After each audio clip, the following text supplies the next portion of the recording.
Welcome back to our coverage of the Mackinac Policy Conference. I'm Christy McDonald. Thanks so much for joining us on myvote.org or whatever media organization that you are watching online now. We appreciate it. It is day 2 of the Mackinac Policy Conference. We're talking about a range of issues, everything from STEM education to the business climate in the state of Michigan. And that's one thing that we specifically want to focus on right now. And my guest joining me, Doug Rothwell, the CEO of Business Leaders from Michigan. Doug, it's always good to see Christy. you. And Tom Walsh, he's a business columnist with the Detroit Free Press. Tom, it is always good to see you as well.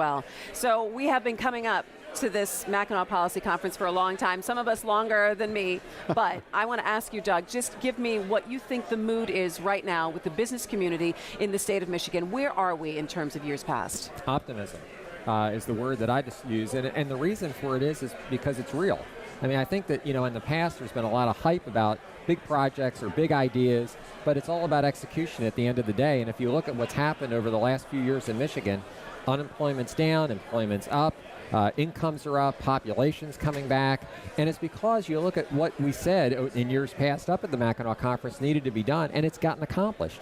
And so I think that when people see real results happen, they feel better, and they also start acting that way in terms of investing, and that's what you see in the Michigan economy. Tom, as someone who analyzes this, so are we here? Are we finally at the point where we've turned a bit of a corner here in Michigan?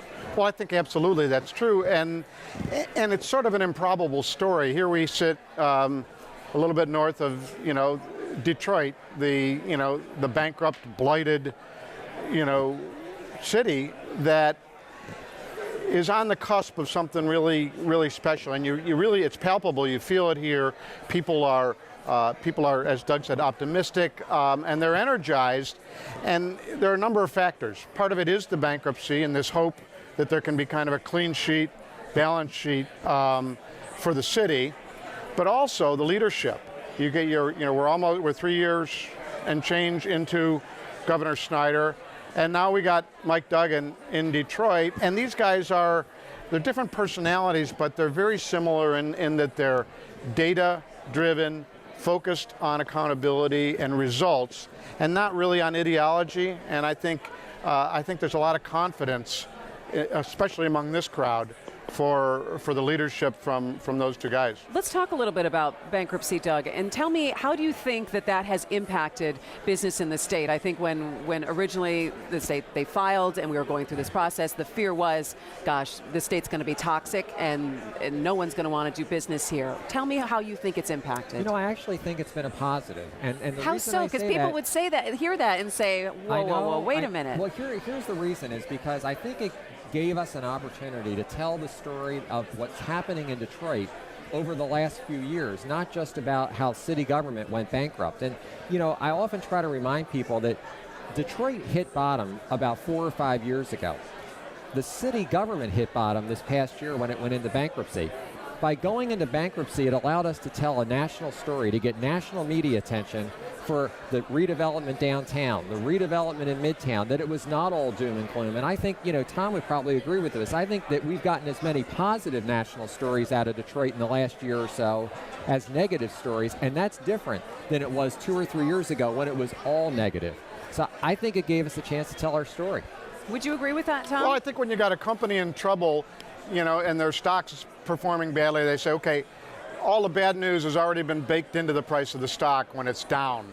So the new news about Detroit is, couldn't get any worse than it was. So the fresh news is when there's good news. So we're seeing a bit of that, and it's been driven in part by the private sector and the foundations coming in too. And you got the energy of a Dan Gilbert and some of the foundation stuff in here. It's pretty remarkable what's going on. Let's look at the state as a whole. Governor Snyder threw out that number that we're now 6th in the nation as opposed to 41st just back in 2008 in terms of investment with entrepreneurs in IT. But we still have that unemployment rate of about 7.4%. Now, granted, it keeps dropping just a little bit at a time, but we're still in would you say we're still in a struggling zone, or how would you describe it? Well, I think we're in a turnaround. The question is, it takes many years for a turnaround to be complete, and I think it's the reason why the biggest concern we have as an organization is complacency. Yes, we're not dead on our back anymore. We're not 50th out of 50, but if you look at the metrics that we think are most important, absolute income levels, absolute population growth, absolute unemployment levels, we're still middle of the pack or a little below average. And so we still have a long way to go in this state, and I think the message that we try to get to voters is don't be complacent right now. Yeah, we're on the move. We've had a couple of good years of progress behind us, but now's not the time to take our foot off the pedal. We got to keep, there's a lot of agenda items still left to accomplish. A lot of business leaders have been talking about education, Tom, and the investment in education for the eventual workforce that they need to fill jobs around down the line. What are they telling you up here at this conference? Well, I think that everybody understands that. I mean, as Doug said, we made a lot of good progress, but we're still only a 500 baseball team, maybe, and you're not going to win championships until we get a lot better. And we went in terms of personal income.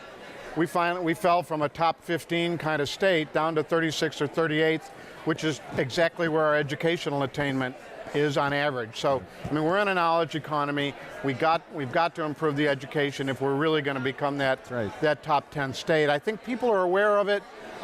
It's not an easy fix, and it's going to take a while. Last question for you, Doug. Are you encouraged by the amount of money that is starting to be a little reinvested into higher ed, into helping kids attain that college education? I'm thrilled. I'm thrilled. I mean, we went from being a top 10 state for affordability to bottom 10 in the last 10 years.